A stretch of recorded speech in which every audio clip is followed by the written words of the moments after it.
Hello mike check. चलिए let's start guys, everybody ready guys in the live streaming.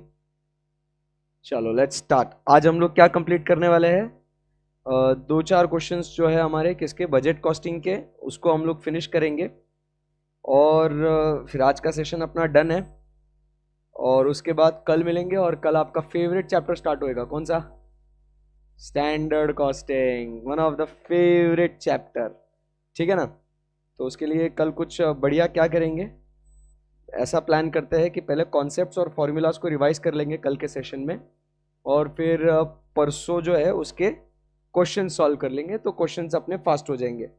नहीं तो you will be always wondering कि साला ये फॉर्मूला आया कैसे, इस फॉर्मूला का मतलब क्या है। ठीक है, so that will be best thing. चलो गाइस ना, लाइव स्ट्रीमिंग जरा बोलो ऐसा कुछ आगे क्या आप लोग?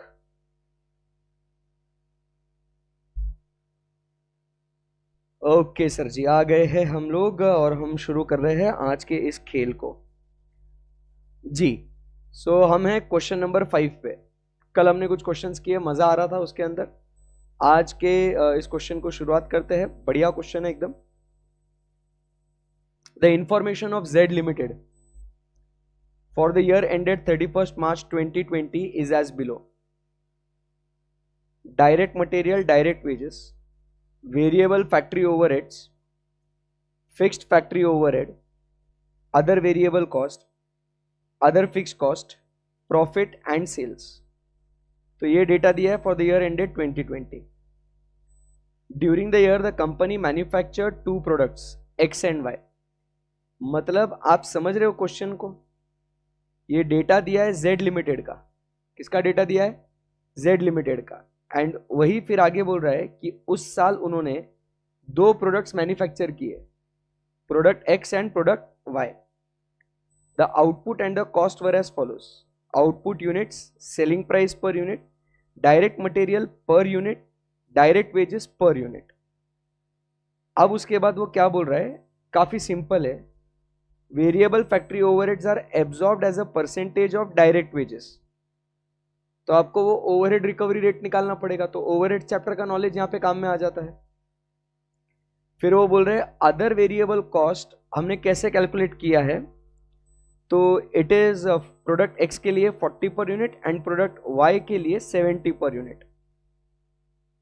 And for the financial year 2021, Covid को भी लेके आ गए ये लोग, it is expected that the demand for, ये फाइनेंशियल ईयर 2021 मतलब क्या हुआ, ये करंट ईयर या नेक्स्ट ईयर? ये 31st March 2020 का था और उस साल ये ऐसा डेटा हुआ।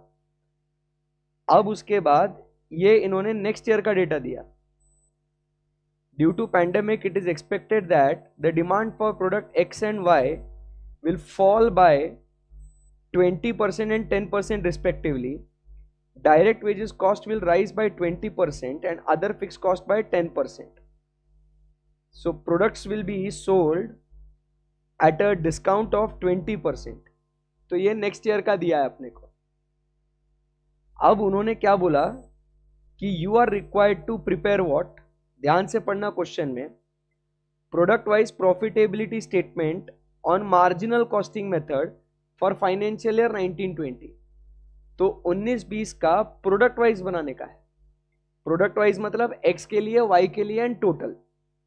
ठीक है, तो उसके लिए आपको ये क्वेश्चन मार्जिनल कॉस्टिंग के हिसाब से बनाना है। तो मार्जिनल कॉस्टिंग मतलब क्या करना होगा अपने को, sales minus variable cost is equal to contribution, contribution minus fixed cost is equal to profit.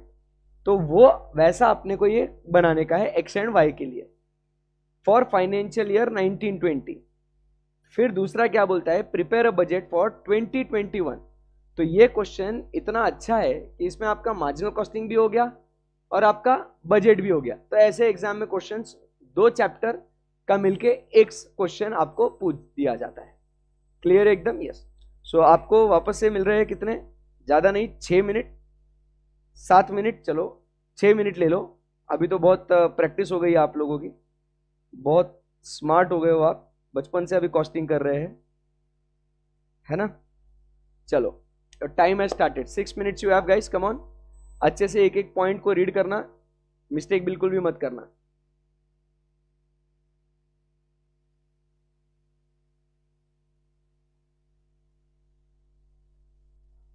Total, X Y and total.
आ रहा है क्या?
चलो आ रही है आप,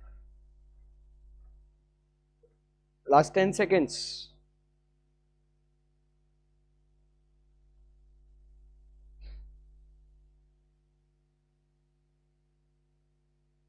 चलिए, समय समाप्ति की घोषणा। कुछ किया क्या आप लोगों ने? Let's check.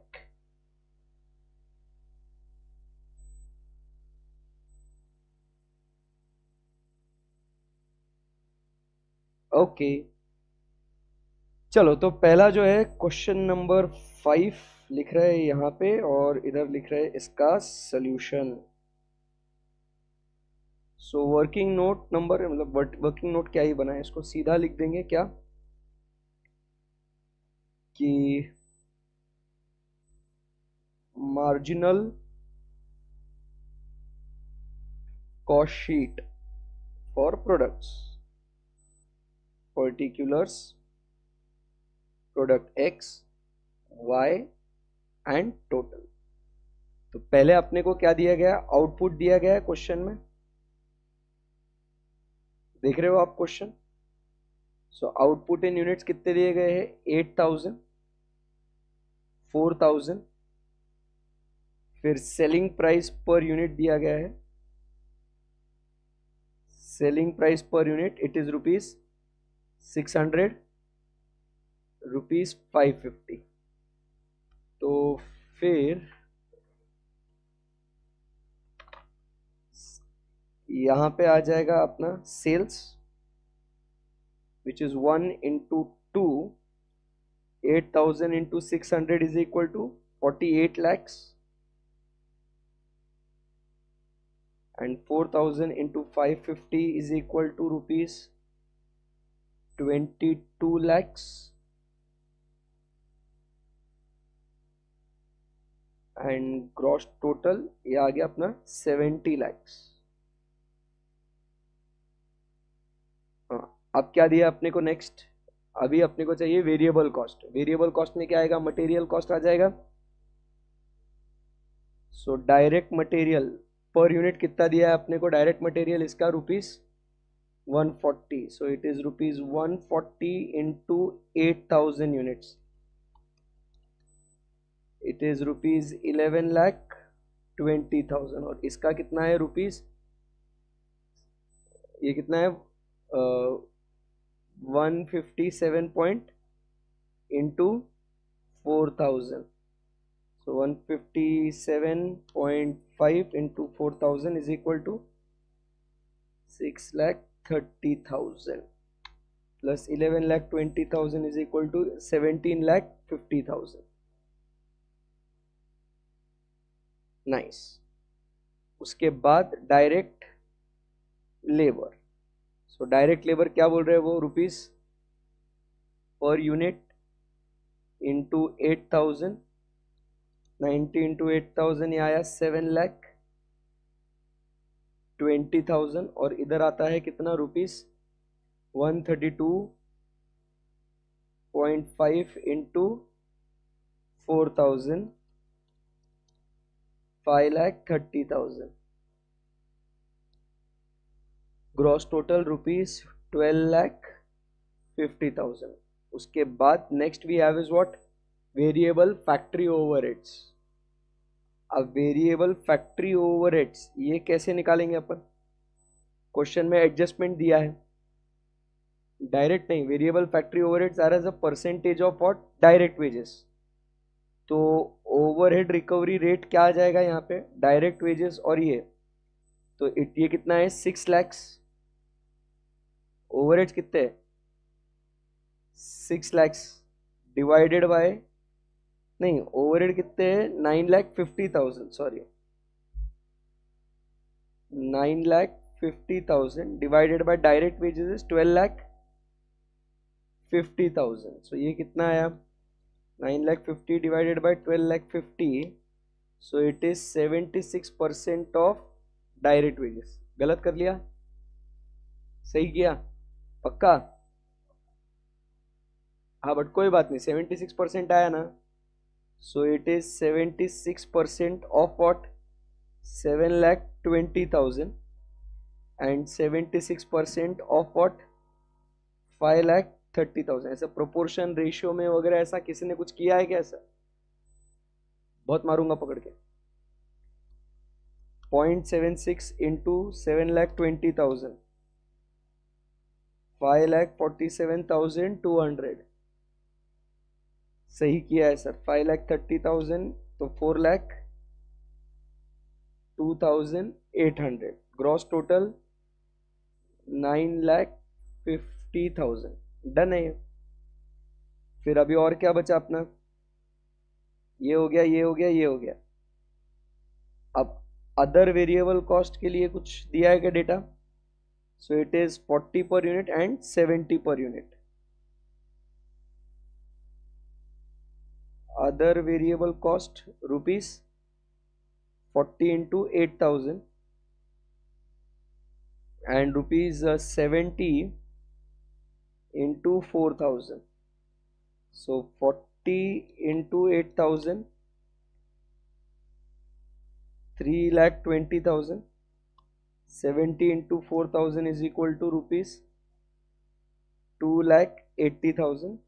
Gross total rupees 6 lakhs. Done है क्या सारे वेरिएबल खर्चे? सो अब इसको करेंगे 8 पॉइंट में लिखेंगे कंट्रीब्यूशन। 6-7 मिनट में आपका सॉल्व नहीं होगा, बट आपको ये 6 मिनट इसलिए दिए कि आप क्या क्या सोचोगे, और हमने सही सोचा। कितना आया ये? 20,92,000। Very good. आगे 3,57,200। टोटल 24,50,000। अभी माइनस क्या करना है अपने को? So fix cost. Fix cost क्या क्या डेटा है अपने पास अभी? अदर फिक्स कॉस्ट ये दिया है आपको 4 lakhs and fix factory overheads दिया आपको 12 lakh। कैसा करने का इसको अभी? बोलो। ओवरहेड रेट निकालेंगे? हाँ निकालो, चलो।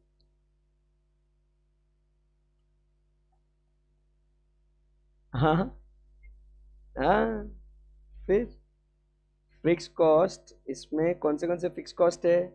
यही तो बात है ना इस क्वेश्चन में। ये और ये। अब बच्चा क्या करेगा? इसको रिकवरी रेट निकालेगा। ऐसा वेरिएबल थोड़ी है ये तो फिक्स्ड है। सो फिक्स्ड फैक्ट्री ओवरहेड्स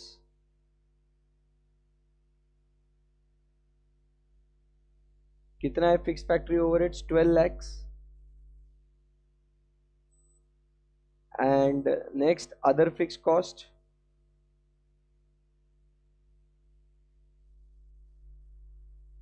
सो ये आ गया आपका प्रॉफिट। सो कितना आया? 24,50,000 माइनस 18 lakhs, नहीं 16 lakhs। सो ये कितना है? 8,50,000। डन। इतना आसान था। प्रॉब्लम क्या होती है कि हम लोग वो अदर फिक्स कॉस्ट जो है उसके लिए फिर दिमाग लगाना चालू कर देते हैं, और वो भी इतना दिमाग लगाते हैं जिसकी कोई सीमा नहीं है। Very good, perfect. Let's proceed. Question खत्म हुआ क्या? नहीं। अब यहां पे अपने को क्या बनाना है? बजट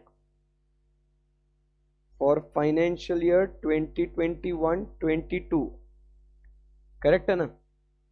2021-22 है कि क्या है? 2020-21।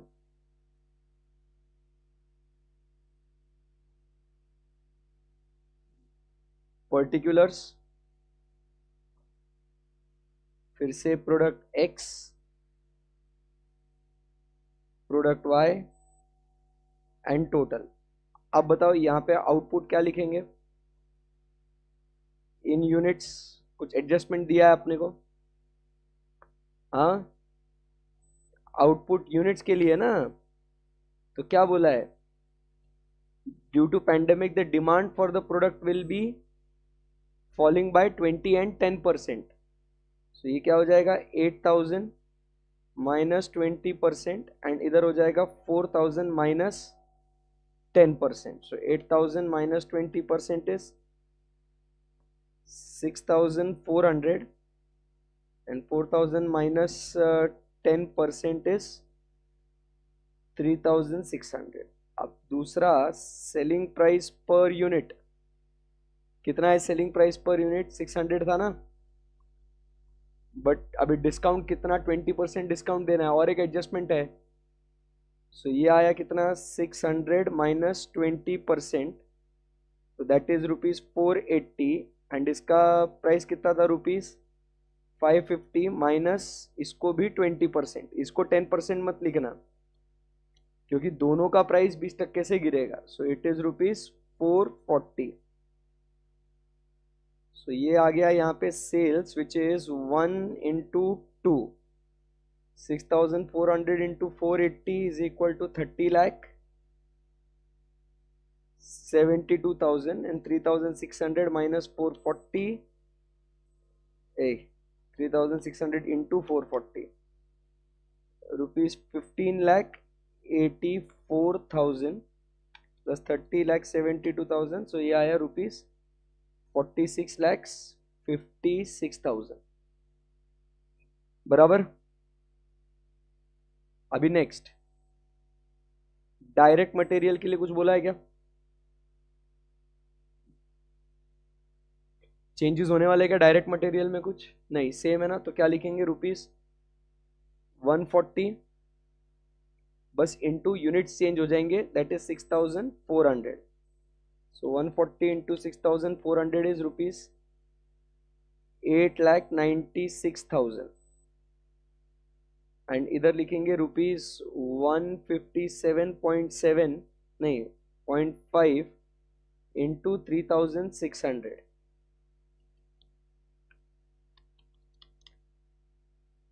5,67,000. Gross total rupees 14,63,000. Direct material के बाद डायरेक्ट लेबर कितना बोला उसने? It will be increase by 20%. अभी कितना दे रहे हैं उसको? 90 एंड 132.5. तो कितने से रेस करना है उसको? सो कितना हो गया 90 प्लस 20% 108 इंटू 6,400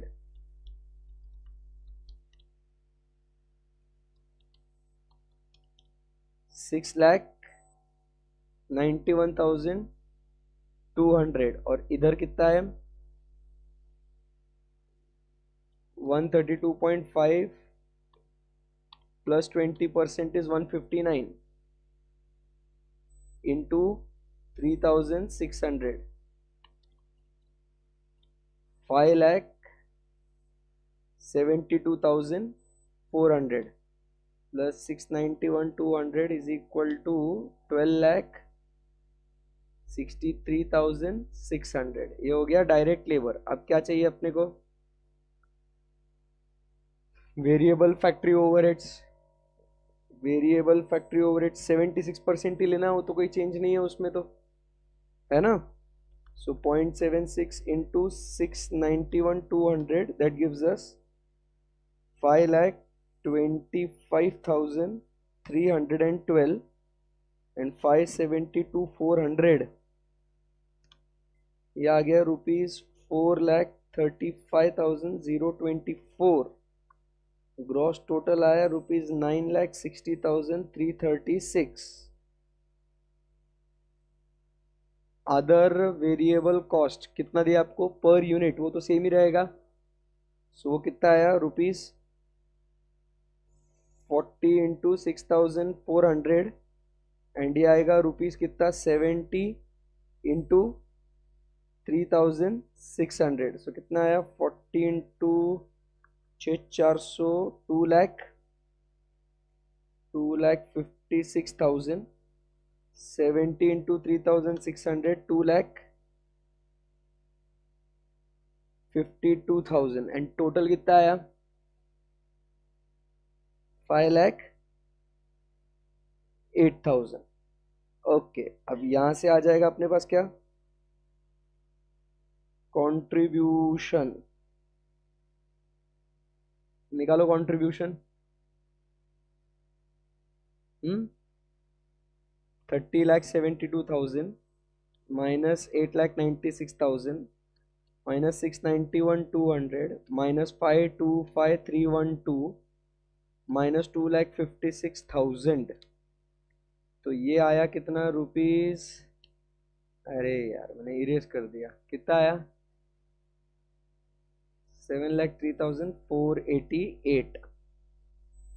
और अब इधर 15,84,000 माइनस 5,67,000 माइनस 572,400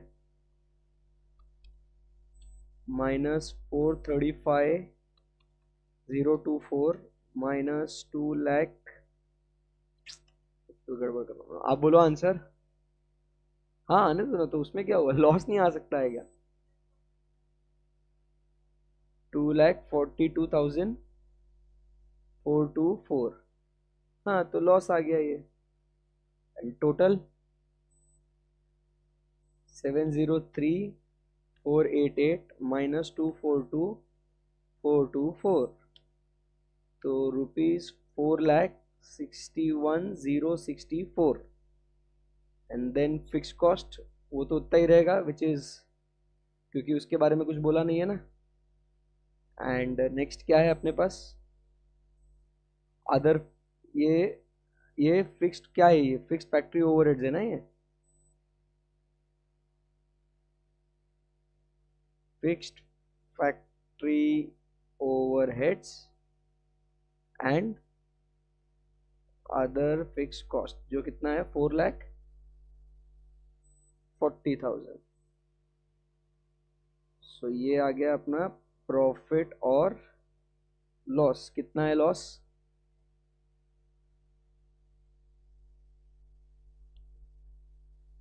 38,000 पक्का। क्या करता है बेटा, फिर ऐसे फुल मार्क्स कैसे मिलेंगे।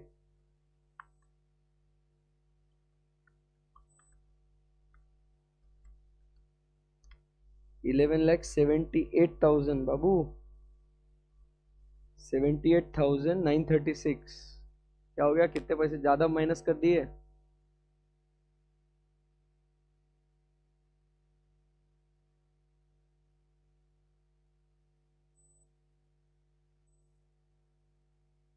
अच्छा था क्वेश्चन,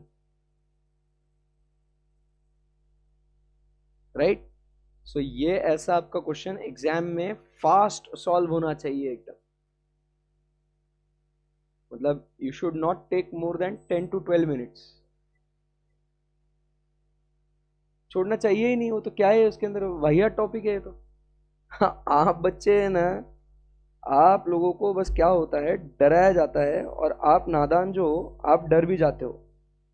बजट कॉस्टिंग, ओ सर वेरी फियर टॉपिक, कैसे होगा सर। इससे वाहियात चैप्टर कुछ नहीं। और करना क्या है, जैसा बोला है वैसा काम करना है, आपको दिमाग ही नहीं लगाना कुछ भी। सर वही तो दिक्कत है ना, दिमाग लगाने को बोलते हैं इसलिए नहीं आता है। ठीक है, तो ये ऐसा इजी, इसीलिए मिस्टेक मत करो इसके अंदर। डन। क्या हम लोग यहां से आगे बढ़ सकते हैं क्या दोस्तों। हाँ, okay then. Next question, question number 6। Same lines पे क्वेश्चन है, आप लोग देख सकते हो। The accountant of the company, मतलब ऐसे क्वेश्चन ये बजट में आते हैं, और ये आप देखो सारे आरटीपी और पास्ट एग्जाम में ऐसे ही क्वेश्चन है। और अगर आप एमटीपी में भी देखोगे तो यही स्टाइल के आपको क्वेश्चंस मिलेंगे, उसके अलावा अलग कुछ भी नहीं है। The accountant of manufacturing company provides you the following details.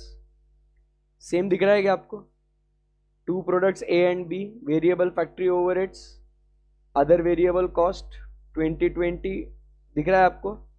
But इसमें एडजस्टमेंट क्या है, it is anticipated other variable cost will be same. बस ये आप क्या करना है आपको, अभी एक ना इसमें क्या हुआ, पहले ए और बी का करने का, तो बोलता है product A will fall by 25%, ये मॉड्यूल का भी क्वेश्चन है I guess. Product A will fall by 25% and B by 50%, therefore company decided to manufacture the new product C for which it is estimated as follows कि उसके output, selling price, direct material और direct wages. It is anticipated that other variable cost per unit of product C will be same as for product ए। तो जो ए का जो variable cost है ना, other variable cost, वही किसको लगाने का, सी को लगाने का। Now prepare a budget to present the management showing current position, मतलब जो अपन ने पिछले इसमें किया, एंड द पोजीशन फॉर 2021, मतलब क्या करना है अपने को, बजट बनाने का नेक्स्ट ईयर का, उसके इफेक्ट्स को देखे, and comment on the comparative results. तो बेसिकली कमेंट क्या करना है अपने को, सी बनाना फायदेमंद रहा या नहीं रहा in the event of fall in prices of A and B. समझा क्या बात आपको? तो सेम क्वेश्चन है ऐसा। तो क्या आप इसे होमवर्क के लिए ट्राई कर सकते हैं? यस, बहुत बढ़िया, शानदार। और अब जो है दोस्तों, हमारा आखिरी क्वेश्चन जो है ये बचता है, कौन सा, ये वाले क्वेश्चन भी, मतलब ये इसको इंपॉर्टेंट मार्क करना कि ये क्वेश्चन आपको रेशियोज निकालने के लिए पूछे जाते हैं। ठीक है जी।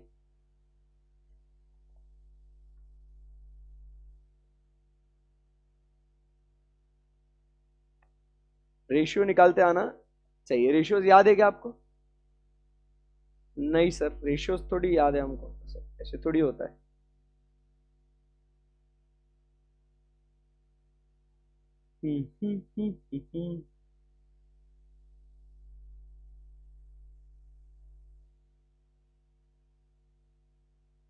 चलो, रेशियोज आपको पढ़ाता हूं, फिर उसके बाद जो है हम लोग क्या कर लेंगे, इस कॉन्सेप्ट को समझने के बाद उसका एक क्वेश्चन जो है वो हम लोग सॉल्व कर लेंगे और बन जाएगी कहानी। तो कौन से रेशियो है? पहला रेशियो जो आपके सामने आपको नजर आ रहा है वो है एफिशिएंसी रेशियो। क्षमता क्या रही है आपकी? रेशियो के तो क्वेश्चन आएंगे ना भाई, रेशियो के तो क्वेश्चन आएंगे ही, क्योंकि क्या होता है, बच्चा इसी को छोड़ के चले जाता है, उसको लगता है कि ये थोड़ी पूछेंगे कोई, ये क्या पूछने की बात है, क्या इतना डिफिकल्ट कंटेंट और पढ़ा हुआ है, वो पूछिए, ऐसा लगता है बच्चों को। एमसीक्यू में भी है, यस, इसीलिए तो ये सेशन है ना, इतना करके जाओगे तो बहुत अच्छी प्रैक्टिस होगी आपकी। रोजाना ये कर रहे हैं अपन, अभी 14th लेक्चर है आज का, और क्या चाहिए आपको? Okay, efficiency ratio, standard hours divided by actual hours into 100, मतलब आपकी क्षमता क्या रही है, how much work have you done, उसमें आपकी एफिशिएंसी क्या है। अब देखिए, सिंपल सी बात है, आपको अगर इसका फॉर्मूला नहीं समझ में आ रहा है या क्या है सर, दिमाग लगाने का। अब जैसे आपको अलॉट किया गया था टाइम 60 आवर्स, जस्ट सेइंग, आपको टाइम अलॉट किया गया था कितना, 60 आवर्स, और आपने उसको 40 आवर्स में कंप्लीट कर दिया। सिंपल बता रहा हूं, तो आपकी एफिशिएंसी अच्छी या बुरी है? आपको बोला गया था 60 आवर्स में काम खत्म करो, आपने कितने में खत्म किया? तो इज इट गुड और बैड? अच्छा, गुड है। तो गुड मतलब मोर देन 100% है या लेस देन 100% है? अच्छा, 100% से ज्यादा है ना। तो इसका फॉर्मूला क्या बन जाएगा? हम लोग 60/40 लिखेंगे या 40/60 लिखेंगे? ईडी है क्या? 40/60 क्या आएगा आंसर? लेस देन 100 आएगा ना। नहीं समझा? अरे आपको स्टैंडर्ड आवर्स दिए गए थे 60 और आपको एक्चुअल आपने खत्म किया 40, तो आपकी एफिशिएंसी, आपकी क्षमता, आपको क्या लगता है, इज इट ग्रेटर देन 100%? ये अपने मन को पूछने का, फॉर्मूला लर्न नहीं करने का, फॉर्मूला लर्न नहीं करने का। अब ग्रेटर देन 100% है ना, तो इतना तो समझ में आ गया ना कि भाई 60 घंटे में करने वाला काम मैंने 40 घंटे में निपटाया, तो अच्छा किया या बुरा किया? अच्छा किया ना। तो अब मुझे बताओ 40/60 या 60/40, फॉर्मूला क्या होगा ग्रेटर देन 100 के लिए? हाँ, खत्म हो गया ना। तो 60 is what, standard divided by actual hours, hours की बात हो रही है। तो ये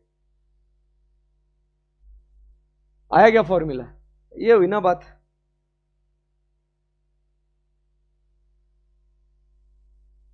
क्या पहला फॉर्मूला आपको एफिशिएंसी रेशियो जम गया क्या आपको?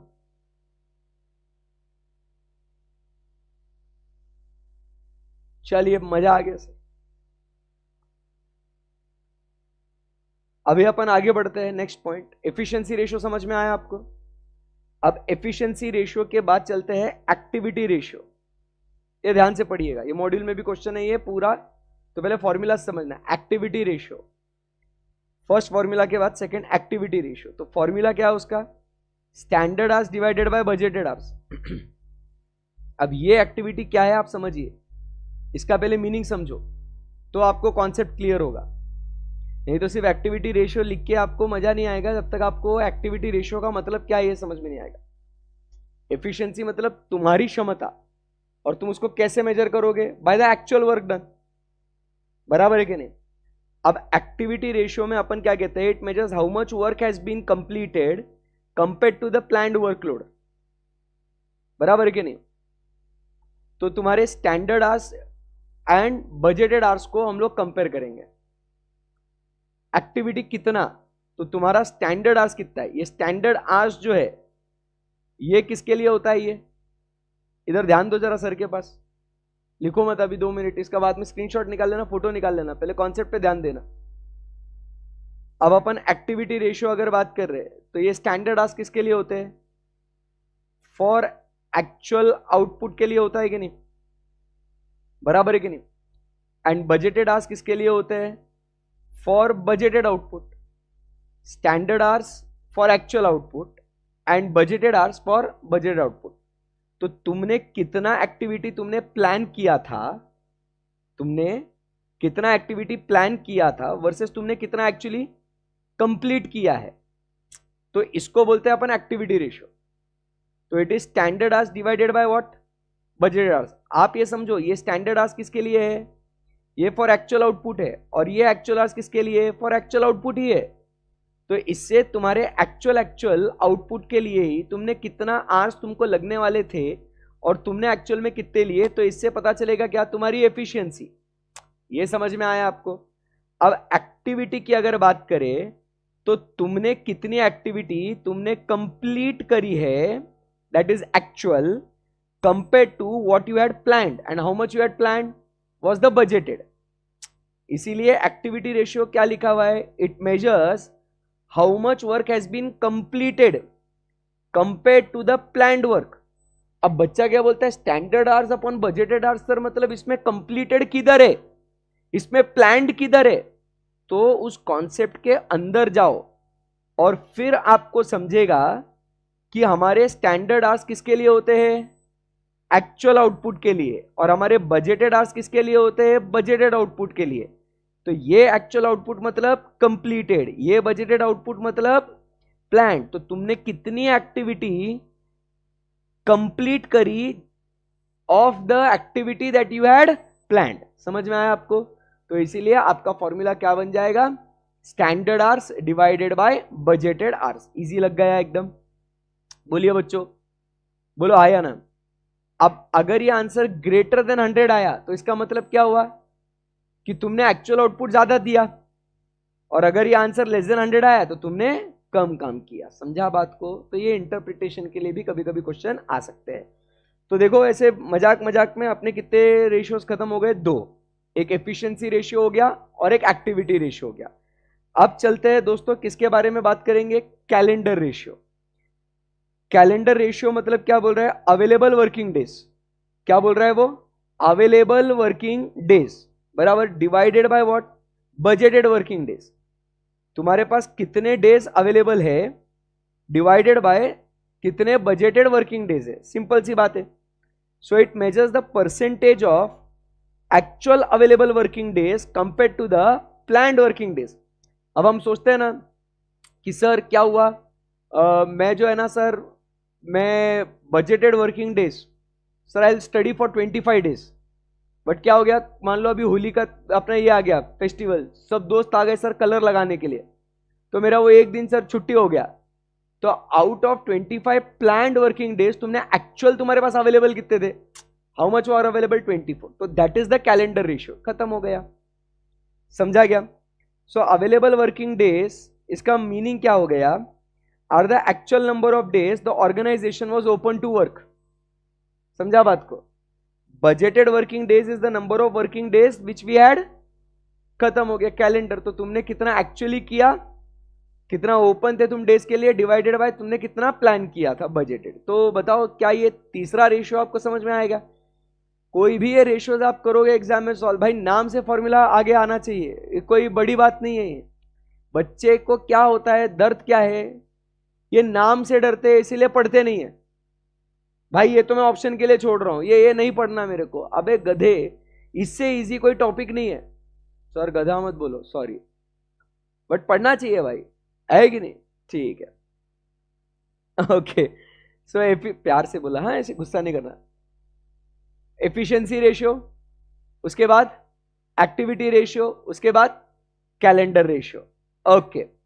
और अगर ये इसका आंसर लेस देन 100 आया तो इसका इंटरप्रिटेशन क्या हुआ कि फ्यूअर डेज वर अवेलेबल देन बजटेड। जाहिर सी बात है ना, अगर न्यूमरेटर छोटा है और डिनोमिनेटर बड़ा है तो इसका मतलब क्या हुआ, आंसर लेस देन 100 आएगा, लेस देन 1 आएगा। तो भाई अपने अवेलेबल एक्चुअल वर्किंग डेज वर लेस। एग्जाम में चैलेंज क्या रहेगा, बस कि यही डेटा को अपने को कैलकुलेट करना है। क्लियर है एकदम, यस। फर्स्ट पॉइंट समझ में आया। ये कितने रेशियोज हो गए, 3। अब क्या आगे बढ़ सकते हैं क्या, बस आखिरी और 3 रेशियो बच गए। 6 नंबर का क्वेश्चन आता है ऐसा, डायरेक्ट निकालो बोले रेशियो, बेस्ट है। स्टैंडर्ड कैपेसिटी रेशियो, तो स्टैंडर्ड कैपेसिटी रेशियो ये क्या बोला है, बजटेड आवर्स। अभी देखना ध्यान से पढ़ना, स्टैंडर्ड कैपेसिटी रेशियो, फिर बाद में बात करेंगे एक्चुअल कैपेसिटी रेशियो, और फिर बात करेंगे कि उसमें एक्चुअल यूसेज कितना किया of the budgeted capacity ratio. तो पहले स्टैंडर्ड कैपेसिटी, फिर एक्चुअल कैपेसिटी, और फिर तुम्हारा actual capacity usage of the budgeted capacity. समझा गया कि तुमने वाकई में कितना यूज किया। तो सिंपल है फॉर्मूला एकदम, budgeted hours, standard capacity is the budgeted hours divided by maximum possible hours in the budgeted period. ज्यादा से ज्यादा कितने घंटे तुम काम कर सकते थे, इसका इंटरप्रिटेशन आप समझिए बात को, क्या लिखा हुआ है।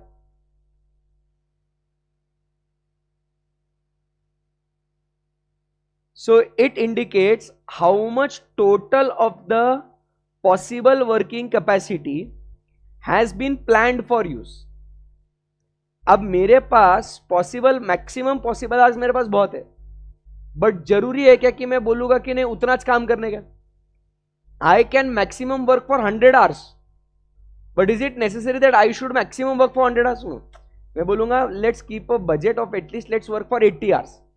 तो मेरे पास 100 घंटे का काम करने का कैपेसिटी अवेलेबल है, बट उसमें मैं बजट कर रहा हूं कि मैं 80 घंटे यूज करूंगा। तो how much of the maximum budgeted capacity मैं उसमें का स्टैंडर्ड सेट कर रहा हूं कि उसमें का एटलीस्ट 80% यूज कर लो। समझ में आया आपको? तो ये क्या हुआ, मैक्सिमम स्टैंडर्ड में से तुमने कितना अपने लिए स्टैंडर्ड चुना है। स्टैंडर्ड कैपेसिटी रेशियो सिंपल का मतलब क्या हुआ, मैक्सिमम तुम्हारे पास बजटेड कैपेसिटी में से तुमने तुम्हारे लिए कितनी बजटेड कैपेसिटी यूज कर ली या डिसाइड कर ली। आया बात समझ में? अब उसके बाद क्या होता है नेक्स्ट, एक्चुअल कैपेसिटी क्या हुआ, तो वापस वही डिनोमिनेटर सेम कि maximum possible working hours in the period, उसमें ऊपर क्या रहेगा, एक्चुअल आवर्स। समझा क्या बात को? बोलो आया ना? अब इधर डिफरेंस आपको देखना है, बस इधर क्या लिखा हुआ है, इधर कुछ है क्या? हाँ, मतलब एक्चुअल देखने का। इधर बजटेड में कितने बजटेड आवर्स थे, इधर एक्चुअल में एक्चुअल पीरियड में कितने आपके पास मैक्सिमम आवर्स अवेलेबल थे। नहीं समझा? बोलो ना, नहीं समझा? स्टैंडर्ड कैपेसिटी रेशियो, इसमें क्या हुआ, मेरे पास मैक्स बजटेड पीरियड में, मैक्स बजटेड पीरियड में मेरे पास 80 आवर्स अवेलेबल थे, बट मैंने अपने लिए बजटेड आवर्स जो सेट किए वो लिखे मैंने 60 आवर्स। तो मैंने 60 बजटेड आवर्स रखे out of maximum budgeted hours in the budgeted period. समझ में आया आपको? अब उसके बाद एक्चुअल कैपेसिटी की बात करेंगे तो इसमें maximum hours which are available in the period, और ये पीरियड कौन सा? Actual period. कि सर एक्चुअल में ना हमारे पास मान लो 70 घंटे ही अवेलेबल थे, बट तुमने उसमें से कितने एक्चुअल आवर्स, तुम्हारे पास एक्चुअल 70 घंटे थे ना अवेलेबल, बट बोल रहे सर अवेलेबल एक्चुअल में 70 थे, बट हुआ यूं कि हमने सिर्फ उसमें से लेट अस से 50 आवर्स ही एक्चुअल में काम किया। सो ये आपका आ गया एक्चुअल कैपेसिटी रेशियो, और ये हो गया अपना स्टैंडर्ड कैपेसिटी रेशियो। समझ में आएगा आपको? क्या हम लोग आगे बढ़ सकते हैं क्या यहां से? अरे बोलिए बच्चों। यस। अब उसके बाद नेक्स्ट आपका आएगा, ये दोनों समझ में आने के बाद actual usage of budgeted capacity, मतलब ऊपर कौन से आवर्स होंगे? एक्चुअल आवर्स और डिवाइडेड बाय बजटेड आवर्स। क्योंकि तुमने तुम्हारे लिए आवर्स कितने सेट करे, तुमने उसमें से यूटिलाइज करे कितने, तो तुम्हारा actual usage of budgeted capacity कितना हुआ? 50 डिवाइडेड बाय 60। तो अपने को बस ये दोनों फोकस में रखने का है। समझ में आया आपको? खत्म। रेशियो कौन से थे ये?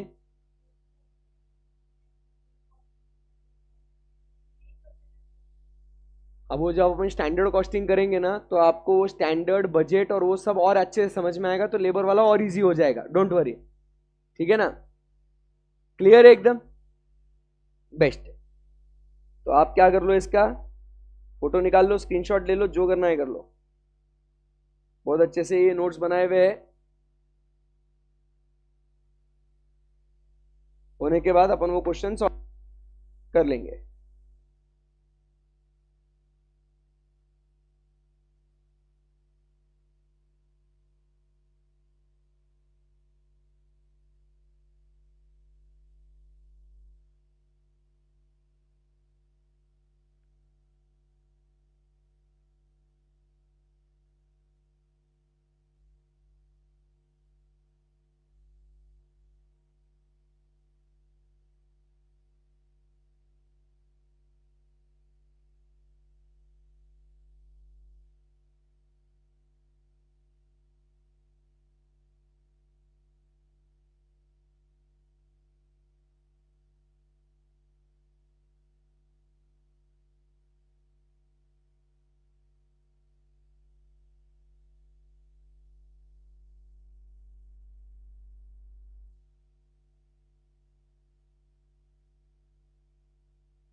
ये चीज ही है बहुत धमाकेदार। ये जो क्वेश्चंस अपन जो सॉल्व कर रहे हैं और जो कंटेंट इसमें कवर हो रहा है ना, ये क्रेजी है ये एकदम। इतने सारे क्वेश्चंस और प्रोबेबिलिटी बहुत अच्छा है इसमें का। अपने फ्रेंड्स को भी इसको बताना है इसके बारे में, तो फायदा सबका होगा। चलो रे guys, in the live streaming हो गया क्या तुम्हारा फोटोग्राफी? चलिए, तो अब क्या करेंगे, इस क्वेश्चन को सॉल्व करेंगे। देखते हैं आपको कितना आ रहा है इसके अंदर। नवंबर 22 आरटीपी, स्टैंडर्ड वर्किंग आवर्स दिख रहा है आपको, 9 आवर्स पर डे और 5 डेज पर वीक। अब डेटा कैलकुलेट करते आना चाहिए, अब फॉर्मूला तो ठीक है भाई, है ना? तो फिर मजा है। चलिए, मैक्सिमम कैपेसिटी 50 एम्प्लॉइज है, actual working is 40 employees, actual hours expected to be work. समझ में आ रहा है आपको? As per 4 week period is 7200, standard hours expected to be earned per 4 week is 9000, actual hours worked, समझ में आ रहा है, expected to be worked and actually to be worked बराबर है कि नहीं? 6750, standard hours earned in the 4 week period is 7875, the related period is of 4 weeks, अब देखो, in this period there was one special day holiday due to national event. मतलब क्या हुआ, maximum budgeted कितने थे, वो किसके लिए आएगा, वो ये रेशियो क्या किसके लिए आएगा, ये एक दिन का हॉलीडे, तो कौन सा रेशियो बनेगा इससे? हाँ, कॉन्फिडेंस से बोलो, आपको सब आता है। बोला था ना एक दिन छुट्टी आ गई, तो कौन सा रेशियो, कैलेंडर रेशियो बन गया ना, बराबर है कि नहीं? सो बस आपको ये सारे सारे रेशियोज आपको कैलकुलेट करने हैं, खत्म। तो चलिए डेटा मुझे कैलकुलेट करके दो। पहला, first, maximum capacity in the budgeted period, how much is the maximum capacity in budgeted period? क्या बोलेंगे, मैक्सिमम कैपेसिटी कितना है बजटेड पीरियड में? मैक्सिमम कैपेसिटी, हाँ एकदम मैक्सिमम कैपेसिटी।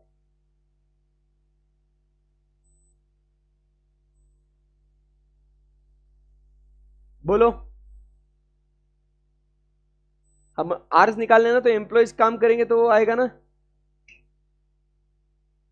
Maximum capacity. तो what is the maximum capacity? 50 employees ना। So, क्या लिखेंगे, maximum capacity is what, 50 employees. Each employ will work for 9 hours a day for how many days? 5 days in a week into 4 week period. So ये अपना हो गया कितना, 50 into 9 into 5 into 4।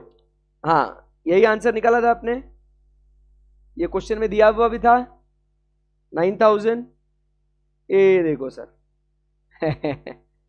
But concept click होना चाहिए, समझ में आया आपको? अब उसके बाद सेकंड, इसमें ये मैक्सिमम थे, अब बजटेड आवर्स कितने हो जाएंगे बताओ? Budgeted hours for actual employees हो जाएगा ना ये, तो कितने हो गए एक्चुअल एम्प्लॉइज? बजटेड आवर्स कितने हो गए? एक्चुअली एम्प्लॉइज ने 40 एम्प्लॉइज ने काम किया, बट ये 40 एम्प्लॉइज ने जितना, देखो ये मैं आपको समझाता हूं, ये 50 एम्प्लॉइज क्या थे, मैक्स एम्प्लॉइज थे, और ये जो था ये क्या है अपना, ये वाला डेटा मैं आपको बताता हूं, this is budgeted hours per day per week.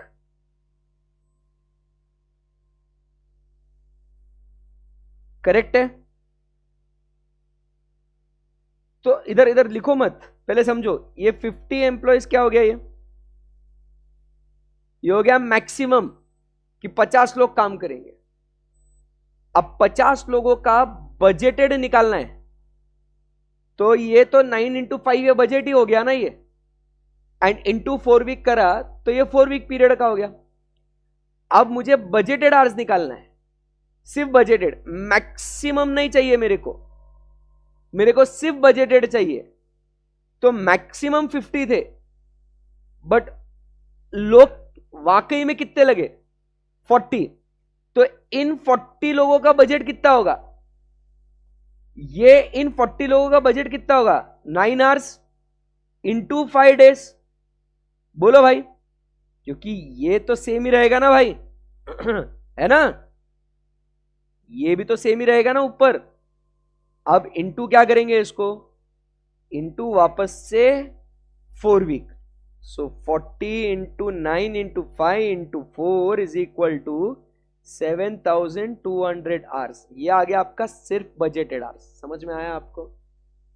तो these are the budgeted hours for actual employees. जैसे अपन ने एक्चुअल आउटपुट बोला था ना, ये क्या हो गया, budgeted hours for budgeted employees. ये हो गया आपके budgeted hours for actual employees. अब समझ में आया आपको? Very good. अब क्या होगा नेक्स्ट, मैक्सिमम बजटेड आवर्स हो गए, फिर बजटेड आवर्स हो गए, अब निकालो एक्चुअल आवर्स। एक्चुअल आवर्स दिया है क्या क्वेश्चन में? ये दिया आपको 6750।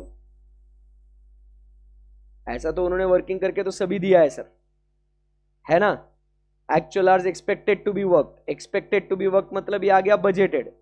Standard hours expected to be earned, तो ये हो गया मैक्सिमम, ये हो गया एक्चुअल आवर्स। अब ये स्टैंडर्ड आवर्स, ये तो दिख गया ना अपने को, बोलो आया ना। बजटेड आवर्स और स्टैंडर्ड आवर्स में अंतर है। स्टैंडर्ड आवर्स किसके लिए होता है? For actual output. तो standard hours for actual output कितना दिया है अपने को? 7875 आवर्स, बराबर के नहीं? अब बताओ बजटेड नंबर ऑफ डेज कितने हैं?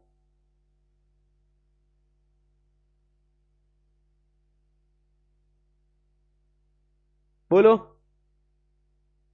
बराबर 5 days इंटू 4 weeks 20।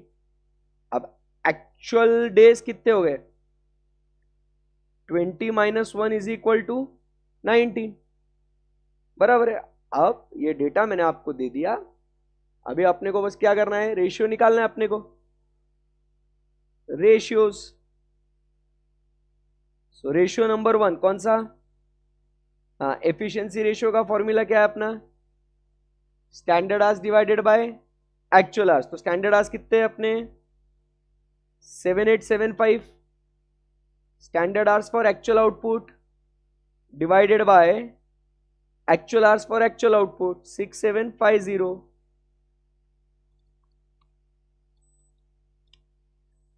अपना इंटू 100 करेंगे तो रेशियो आया 116.67%। डन,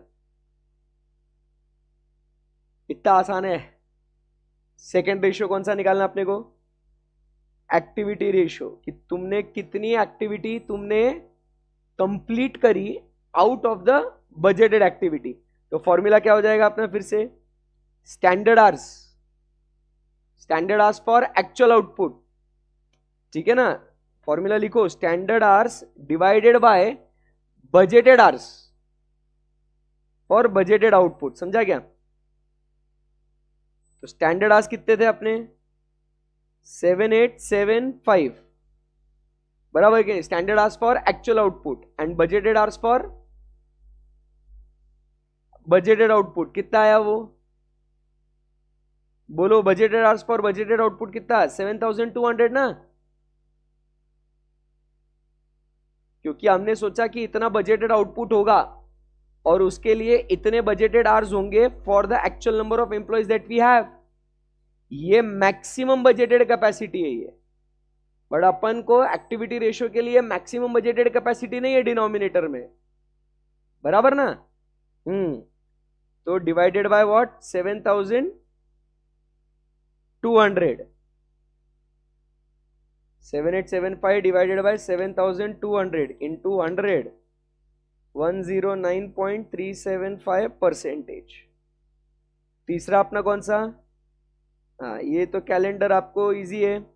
और ये सब जो है ना, ये जब अपन ओवरहेड वेरिएंसेस निकालते ना, तो एफिशिएंसी रेशियो, एक्टिविटी रेशियो या वेरिएंस निकालते ना, कैलेंडर वेरिएंस, उसमें काम में आएगा, कल मजा आएगा। सो 19 डिवाइडेड बाय 20 इंटू 100 कितना आया? 95%। अभी next, standard capacity usage ratio. तो स्टैंडर्ड कैपेसिटी यूसेज, इसमें maximum budgeted hours in the budgeted period, और इधर क्या लिखेंगे? सिर्फ बजटेड आवर्स। तो बजटेड आवर्स सिर्फ कितने थे? 7200, बोलो आया ना। और मैक्सिमम कितने थे? 9000। आ रहा है अभी आपको। So 7200 divided by 9000 into 100 is equal to, हो गया। अब fifth, actual capacity usage ratio. तो क्या कहेंगे? एक्चुअल कैपेसिटी यूसेज रेशियो में क्या करना है अपने को? How much is the actual hours worked? 6750 divided bye again maximum possible hours in the working period, कितना हो जाएगा वो अपना? 9000 ही, इंटू 100 कितना आया? 75%। एंड लास्ट में अपना actual usage of budgeted capacity. तो actual usage 6750 divided by budgeted आज कितने 7200, तो कितना आया? ओवर है, डन है, खत्म है। इजी हो गया ये तो, समझ में आया आपको? इधर एक सिर्फ ध्यान में रखना, नोटिंग कर लेना इधर भी कि इधर भी maximum possible working hours in, ये इधर बजटेड पीरियड ही ध्यान में रखो ये, क्योंकि अपन ने 9000 सेम ही लिया ना, मतलब आपने मैक्सिमम में से बजटेड कितना सेट किया और मैक्सिमम में से एक्चुअल कितना यूटिलाइज किया आपने। ठीक है, डन, इजी इजी। सो आज के लिए इतना ही, आज का 1 घंटा हो गया ना अपना। तो आज वैसे भी नया टॉपिक नहीं शुरू करेंगे, कल का नेक्स्ट लेक्चर का ध्यान से सुनना कि हम कल मिलेंगे और पहले पूरे पूरे फॉर्मूलाज जो है स्टैंडर्ड कॉस्टिंग के उसको रिवाइज करेंगे, ताकि आप लोगों को एटलीस्ट कम से कम भेजे में कुछ जाएगा। नहीं तो आप आ जाओगे, आप ढूंढते बैठोगे, सोचते बैठोगे और इस पर फॉर्मूला क्या है, फॉर्मूला क्या है, एंड मैं ही फॉर्मूला बोलते बैठूंगा, फिर आपको कोई फायदा नहीं होगा और अपना टाइम वेस्ट होगा। सो कल के सेशन में बहुत अच्छा काम करेंगे कि हम लोग फोकस करेंगे कि स्टैंडर्ड कॉस्टिंग के क्या करेंगे, फॉर्मूलाज को रिवाइज करेंगे, फिर चाहे वो मटेरियल हो, लेबर हो, वेरिएबल हो या फिक्स्ड ओवरहेड्स हो, बराबर सारे वेरिएंस के फॉर्मूलाज को स्टडी करेंगे बहुत अच्छे से। एंड फिर परसों अपन क्या करेंगे, हम लोग प्रॉब्लम्स को सॉल्व करेंगे। तो अगर अभी तक कोई भी दोस्त आपके इन लेक्चर्स को नहीं देख रहा है और आपको पता है कि उसे स्टैंडर्ड कॉस्टिंग में दिक्कत आ सकती है, तो कल उसे बताइएगा कि कल का लेक्चर काफी इंपॉर्टेंट है, right? Okay, thank you very much guys, bye bye. इस लेक्चर को जरूर लाइक करना, फ्रेंड्स के साथ शेयर करना और चैनल को सब्सक्राइब करना। Thank you very much, bye bye, take care.